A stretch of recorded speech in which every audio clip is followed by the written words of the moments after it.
মুখ্যমন্ত্রী এখানে এসে কথা দিয়েছিলেন যে দুর্গাপুজোর আগে শিলচর শহরের রাস্তাঘাট ভালো হবে, কিন্তু দুঃখের ব্যাপার আজকে পঞ্চমী, সেই মহাপঞ্চমী দিনেও শিলচর শহরে 10% রাস্তার কাজ এখনো হয়নি, এবং যেগুলা কাজ হয়েছে সেটা অতি নিম্নমানের কাজ হয়েছে।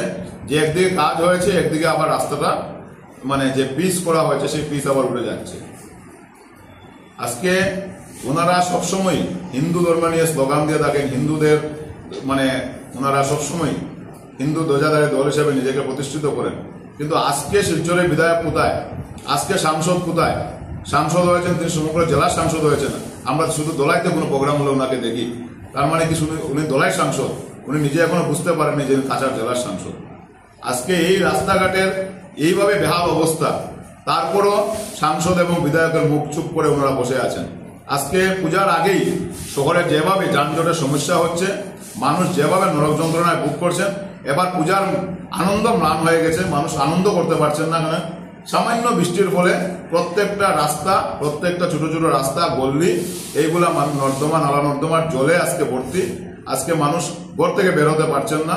কালকে থেকে পুজো শুরু হবে, কিন্তু সেই ব্যাপারে প্রশাসন উদাসীন।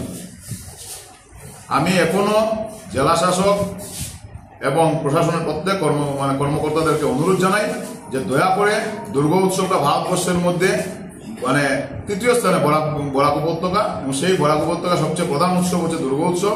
এখানে জাতি, ধর্ম, বর্ণ নির্বিশেষে প্রত্যেকেই পূজার আনন্দে মিলিত হন।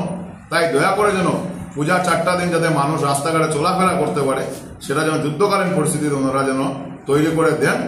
না হলে জেলা কংগ্রেস বসে থাকবে না। আমরা পূজার আগে জনগণকে কষ্ট দিতে চাই না, কিন্তু পূজার পর এই যে নিম্নমানের কাজ চলছে এবং এটার মধ্যে ভীষণ একটা কেলেঙ্কারি গন্ধ পাওয়া যাচ্ছে, সেটা নিয়ে কিন্তু জেলা কংগ্রেস বসে থাকবে না। আমরা কিন্তু বৃহত্তর আন্দোলনে নামতে বাধ্য হব।